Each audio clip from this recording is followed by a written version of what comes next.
যন্তর মন্তরে একটা তাঁবুর ভেতরে ৫৯ বছরের একজন মানুষ শুয়ে আছেন। আজ তার না খাওয়ার ১৯তম দিন। তিনি সোনম ওয়াংচুক, লাদাখের বিখ্যাত প্রকৌশলী, যাকে ভিত্তি করে তৈরি হয়েছিল 3 ইডিয়টস সিনেমার ফুংচুক ওয়াংরু চরিত্রটি। কিন্তু কেন এক শিক্ষাবিদ ও সাধারণ তরুণদের সপ্তাহের পর সপ্তাহ খোলা আকাশের নিচে বর্ষার বৃষ্টির মধ্যে না খেয়ে থাকতে হচ্ছে? কেন শিক্ষামন্ত্রীর পদত্যাগের দাবিতে উত্তাল হয়ে উঠল ভারত? আর এই গল্পের আয়নায় কেন দেখা যাচ্ছে আমাদের বাংলাদেশের ছবিটাও? চলুন সহজ ভাষায় পুরো বিষয়টা বুঝে নেওয়া যাক আজকের এই পর্বে।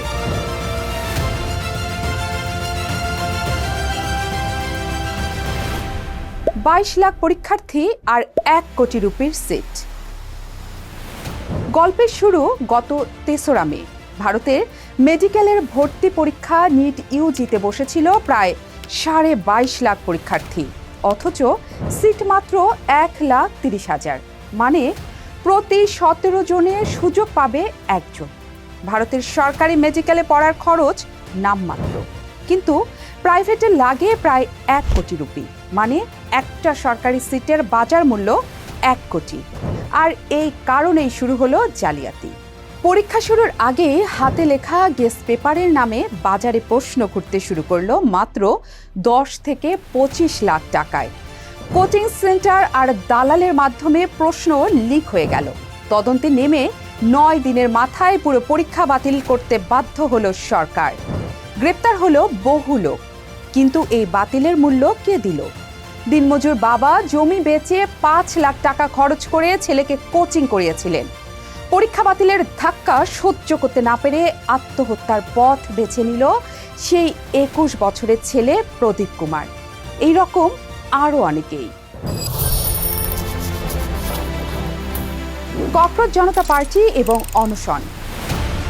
ক্ষুব্ধ তরুণরা যখন আদালতে গেল, এক শুনানিতে বিচারপতি বেকার তরুণদের তুলনা করে বসলেন তেলাপোকার সঙ্গে। ব্যাস, তরুণরা ওই গালিটাকেই নিজেদের পরিচয় বানিয়ে ফেলল। জন্ম হলো ককরোচ জনতা পার্টি, সিজেপি। কয়েকদিনের সোশ্যাল মিডিয়ায় তাদের অনুসারী দাঁড়ালো 2 কোটিরও বেশি। কোনো দল নেই, নেই কোনো ফান্ড। তরুণরা নিজস্ব খরচে দিল্লির রাস্তায় এসে নামলো, আর তাদের সাথে অনশনে যোগ দিলেন সোনম ওয়াংচুক। শিক্ষামন্ত্রীর পদত্যাগ আর পুরো পরীক্ষা ব্যবস্থার জবাবদিহি চেয়ে শুরু হলো এক অভূতপূর্ব আন্দোলন। অনশন কেন? কারণ ভারতের দরজায় রাষ্ট্রীয় বাধা থাকলে অহিংস প্রতিবাদের শেষ হাতিয়ার নিজের শরীর।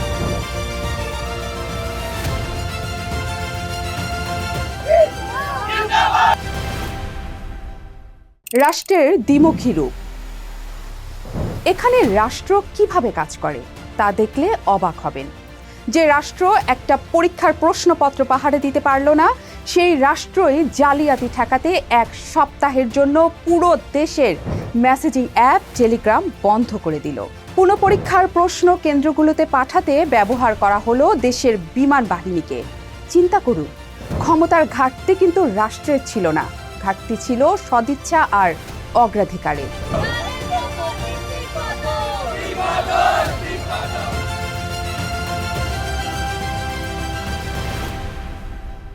সরকারের দমননীতি কেন কাজ করল না? গত কয়েক বছরে ভারতের একটা দৃশ্য আমরা বারবার দেখেছি।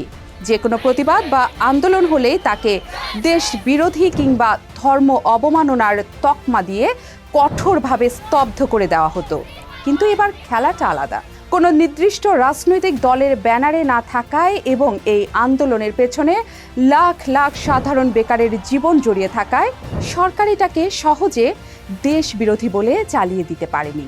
আর দেখতে দেখতে প্রায় 2 মাস পার হয়ে গেলেও আন্দোলন থামানো তো দূরের কথা, তা সারা ভারতে ছড়িয়ে পড়েছে।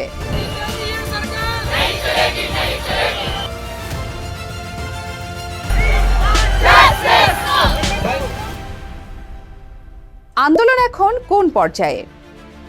ককরোচ জনতা পার্টির ব্যানারে শুরু হওয়া এই প্রতিবাদ এখন আর কেবল অনলাইনের মিম কিংবা কোনো নির্দিষ্ট শহরের মধ্যে সীমাবদ্ধ নেই। এটা এখন পুরো ভারতের পরীক্ষা ব্যবস্থার অনিয়ম, বেকারত্ব এবং সরকারের জবাবদিহিতার দাবিতে গড়া এক বিশাল ছাত্র যুব আন্দোলন। ইতিহাস সাক্ষী, তরুণরা যখন একসাথে রাস্তায় নামে তখন বড় বড় ক্ষমতার মসনদও কেঁপে ওঠে। নরেন্দ্র মোদীর শক্তিশালী বিজেপি সরকার কি পারবে ছাত্রদের এই ক্ষোভ শান্ত করতে, নাকি ককরোচ আন্দোলন ভারতের রাজনীতির গতিপথই বদলে দেবে? আয়নার উল্টো পিঠে আমাদের বাংলাদেশ। এবার একটু চোখ ফেরানো যাক আমাদের নিজেদের দেশের দিকে। মনে আছে পিএসসির ড্রাইভার আবেদ আলীর কথা?